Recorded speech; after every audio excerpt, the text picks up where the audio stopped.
જયરામ બાપાએ આ મામલે જૈન સમાજનું ઉદાહરણ આપ્યું અને તેમાંથી સમાજના લોકોને સારી શીખ લેવાની વાત કરી. તેમણે કહ્યું કે જૈન સમાજમાં છૂટાછેડાના આવા પ્રમાણો નથી.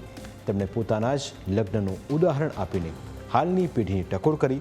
તેમણે સવાલ ઉઠાવ્યો કે 10-10 વખત જોઈ આવો પછી પણ શું વાંધો પડે છે.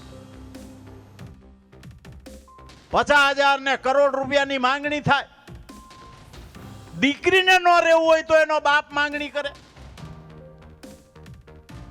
આ ભયંકર દૂષણ છે સમાજમાં. આના માટે આખા સમાજને ગંભીરતા લેવાની જરૂર છે.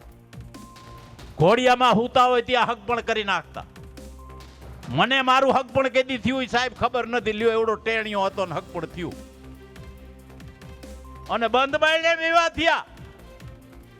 55 વર્ષ થઈ ગયા, હજી કાંઈ કોઈ દી તકલીફ નથી પડી. તો તમે તો બધા જોઈ જાણીને કરીને કરો છો. 10 વખત છોકરી જોવા જાઓ, છોકરાને જુઓ તો પણ હું બગડી જાય છે.